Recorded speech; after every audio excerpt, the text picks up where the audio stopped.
Истории, как известно, в общем-то никуда, потому что история — это ведь наша не только коллективная память, это история, она хранит наши традиции, вот. А человечество без традиций, или даже, вернее, лучше сказать, без традиционной культуры,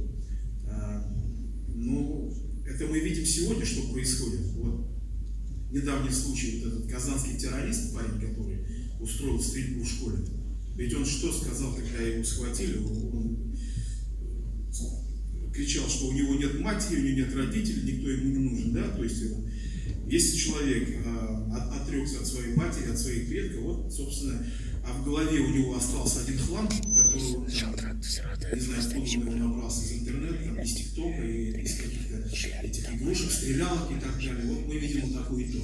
Когда в голове нет никаких идей, а есть только, значит, идея, там, кому-то что-то отомстить, я не знаю. Что касается рода Дуваней, племя Дуваней, тут прозвучало слово клан, вот. Родовая волость, скорее всего, да, которая состоит из равноправных членов. Даже если, значит, у того или иного рода был там бий в древние времена, он не мог, так скажем, по своему усмотрению казнить кого-то там, или миловать, да, потому что это были все члены вот этого объединения, были все равноправными вотчинниками. То есть это совсем другая уже социальная формация. Это вотчинники, значит, которые или общинники, лучше сказать, которые на основе коллективного вотчинного права владели там, данной территорией.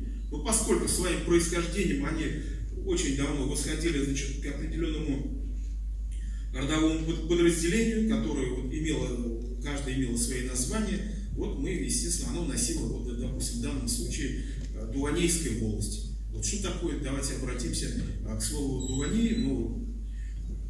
Вопрос этот, конечно, до конца еще, скажем, хорошо не исследован, но тем не менее есть предположение.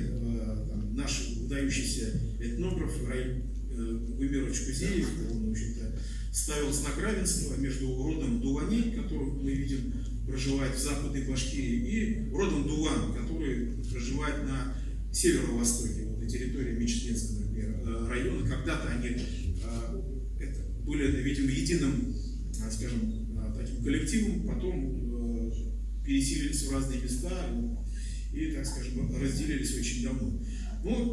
И вот правильно здесь, где-то я видел, написано было, значит, Дувани, да, Дувани такой вариант был, потому что вот на одном из кладбищ, как раз, я забыл, какое село, по-моему, Юмран или еще какое-то, вот как раз была найдена эпитафия, то есть могильный камень, где так и написано было Дувани, то есть Дувани или Аве. То есть у башкир было, скажем, эквивалентно, то, что мы называем сейчас там род там, или клан, а у башкир называли Иляу. Вот такой был такой термин. Это тоже возможно. Расселение дуванейцев, наверное, вы без меня прекрасно знаете. Это Чекмагушинский район, такие селения, как Аблаев, Чекмагуш, Калмаш, Старый Калмаш и так далее. Значит, в Кушнаренском районе это в первую очередь Бакаево, и другие там ряд селений, и Булгавария, это Кучербаево и так далее. Вот, собственно, вот это подразделение.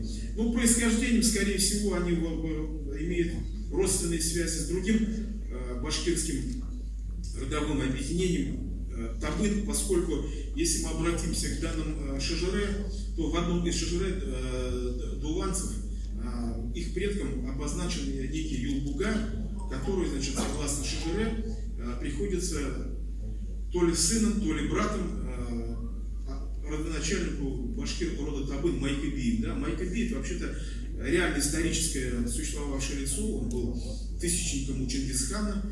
Вот, он зафиксирован в работе Джами ат-Таварих, персидского историка XIV века Рашид-ад-Дина. Вот. Мы не знаем, кто у него были родственниками, но вот по Шежере якобы у него был брат Юлбуга, который и является, так скажем, родоначальником дуванейцев. Шежере, конечно, это такой источник,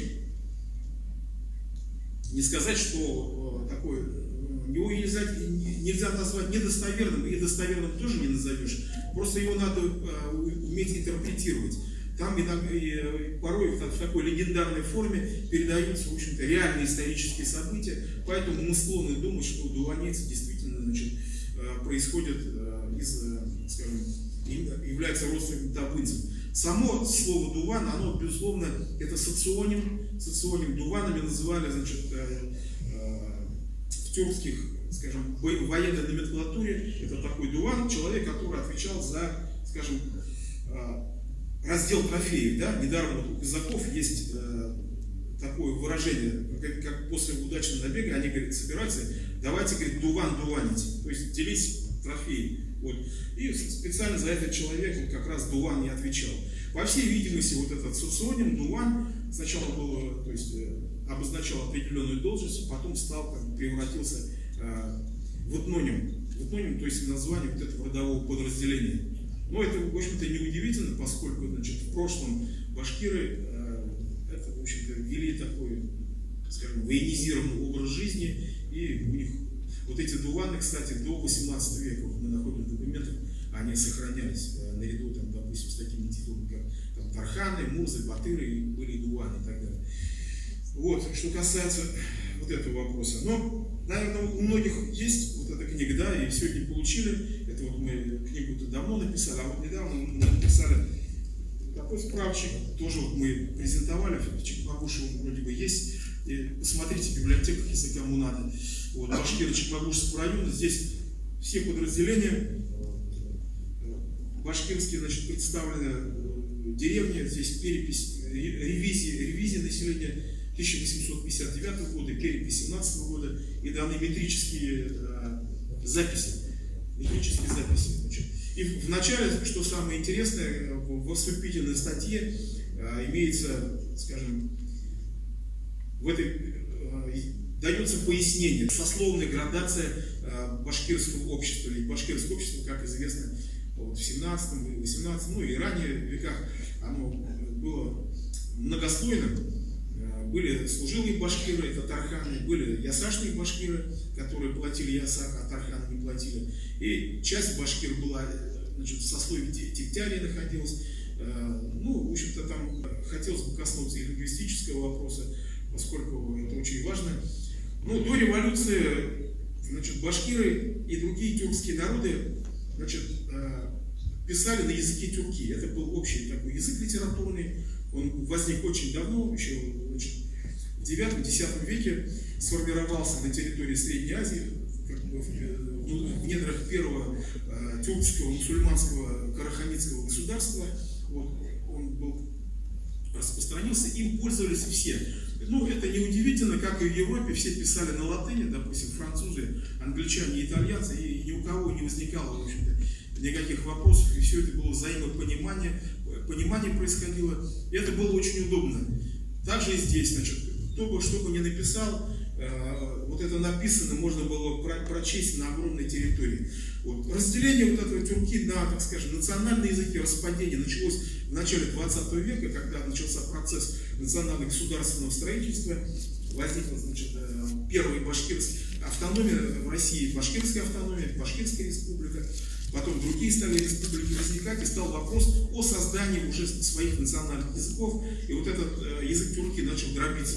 И вот когда конструировали башкирский литературный язык, вот, скажем, в образованном Татарстане, в соседнем Татарстане за основу взяли тюрки. Вот, кстати, Ахмед Заки Валиди тоже предлагал взять за основу башкирского языка тюрки. Вот, но потом, значит, пришли к тому мнению, что нужно взять за основу нового литературного языка говоры, значит, юго-восточных башкир.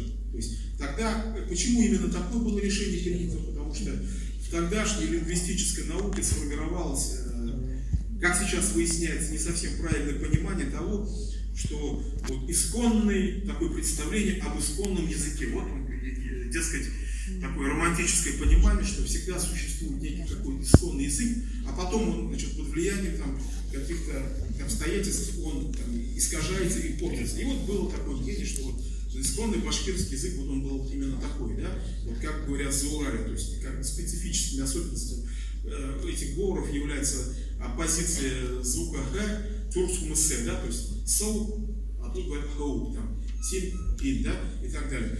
Сейчас выясняется, что вот недавно вышла работа Хисамиддинова и московского лингвиста Мудрака, Олег Мудрак, вот, ну, в общем-то, где уже черным по белому было сказано, что, в общем-то, эти представления были не совсем верны. Вот эти фонетические особенности, которые характерны для юго-восточных говоров и которые были положены в основу современного литературного башкирского языка, они поздние, это поздние инновации, оказывается. Они сформировались где-то только в 15-16 веках, в 17 они, значит, утвердились. И в Заурале они утвердились, а, допустим, у башкир Минской зоны, да, это так называемых демских башкир, оно не дошло, не доформировалось, поэтому у них остался звук «ф», да, «фу» они говорят. А у северо-западных башкир, в общем-то, он остался в том древнем состоянии. То есть северо-западный диалект башкирского языка, как сейчас выясняется, это более раннее, более древнее состояние башкирского языка. Того языка, который описал Махмуд Кашгари, то есть выдающийся тюркский философ XI века. Он так и писал: язык башкир — это близок, значит, к языку агузов, кимаков и кипчаков. А их языки кимаков и агузов мы прекрасно знаем. Да? То есть агузский язык он был положен в основу турецкого, а кипчакские языки — это вот, в общем, собственно, все вот эти современные языки постсоветского пространства. Таким образом, вот это решение, которое было принято, вот, оно привело к тому, что в северо-западном Башкортостане языком обучения и для башкирского, и для татарского населения стал языком обучения стал татарский язык. Да?